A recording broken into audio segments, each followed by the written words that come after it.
We do it every day, we be grinding. And if you ask me, we the best, I'ma be like, yo, that's us with the crazy flow.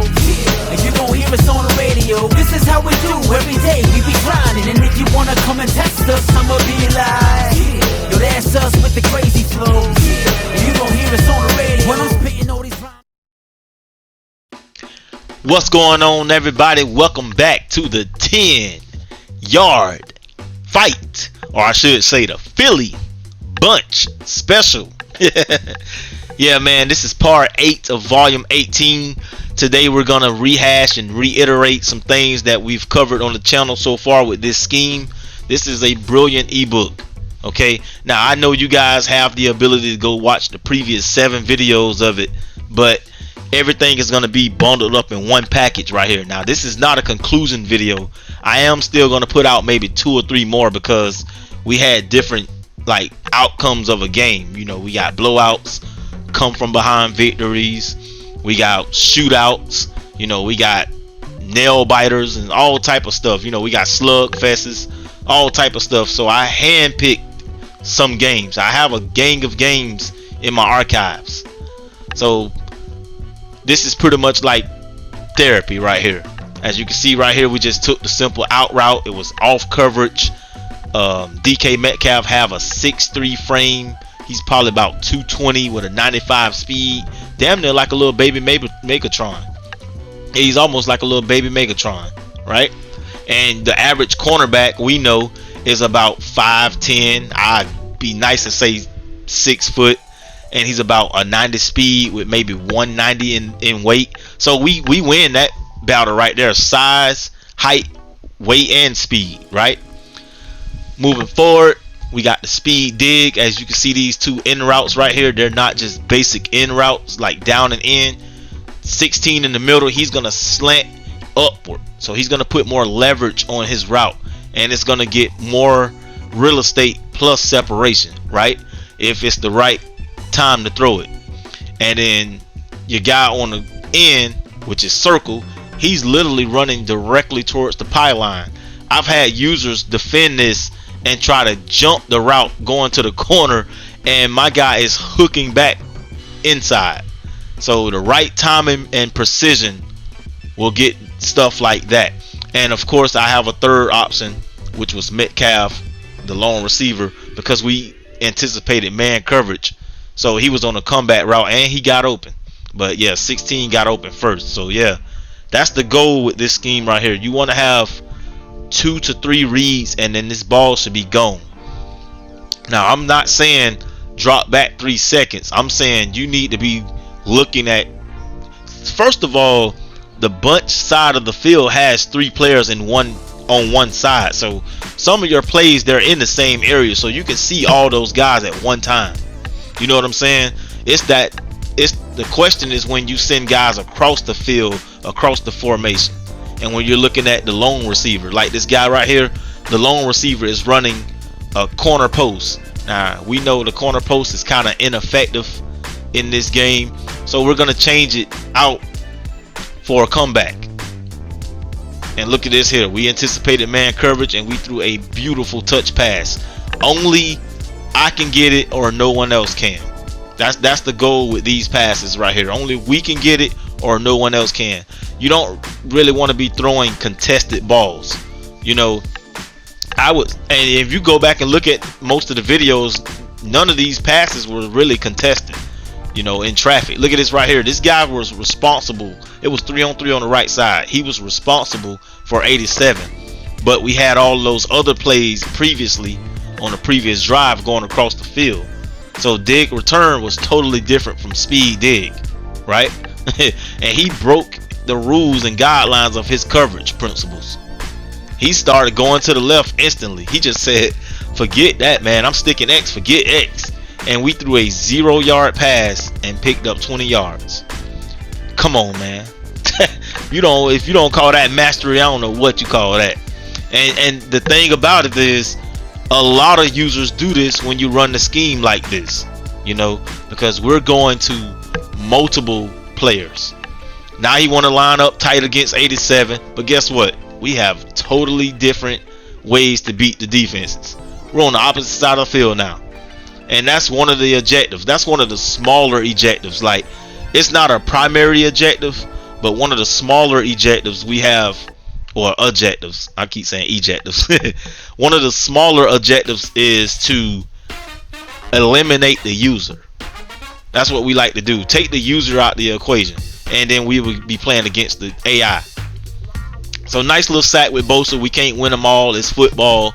You know, his timing was better than mine, even though he had nothing to do with it as a user. So I'm gonna put that on myself. I'm taking the onus. Look at him on a stick X. Look at him, flood concept. Got him square on the speed in, on the dig route, right? In route. So we know that's 95 speed versus, like I say, the average cornerback is about a 90 to 91 speed. And I'm being nice with that.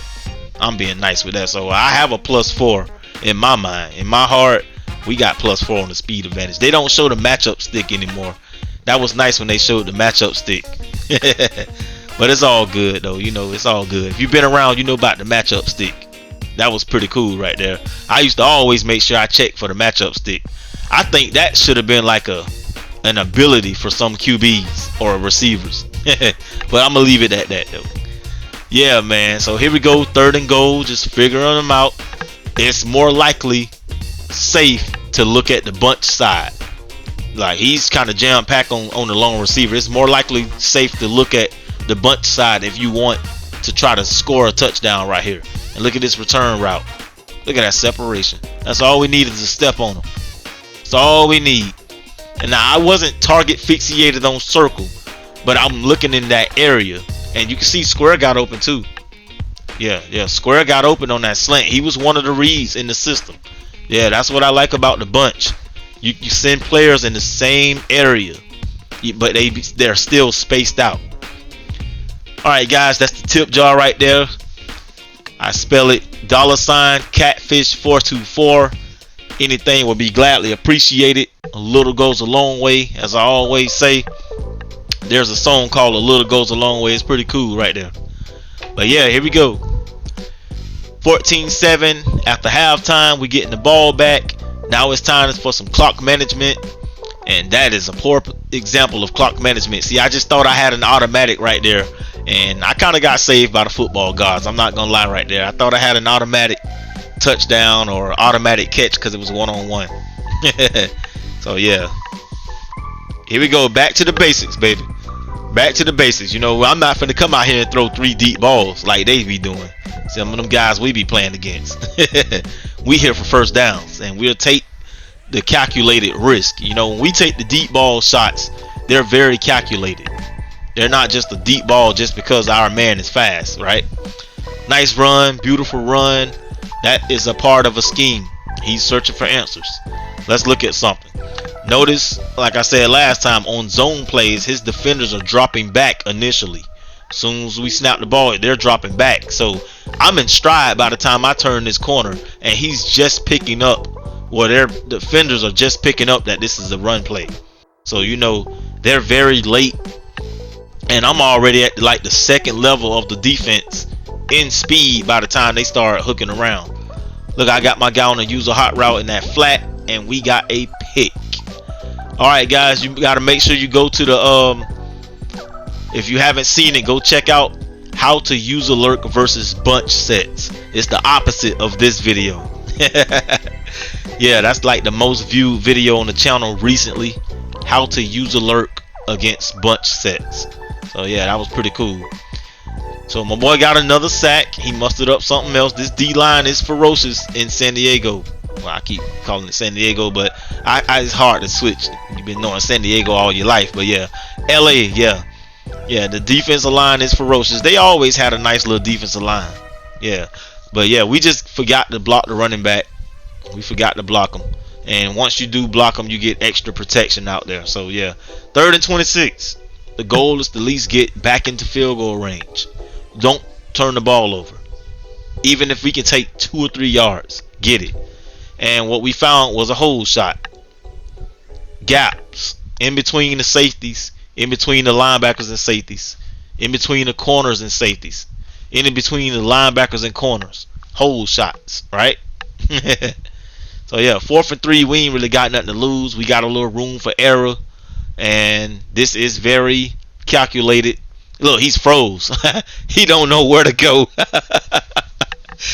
Boy, I tell you, the manipulation you can have on users, and the way you get that is by having multiple plays in the same set. Look at this right here. He have no clue of what we're doing.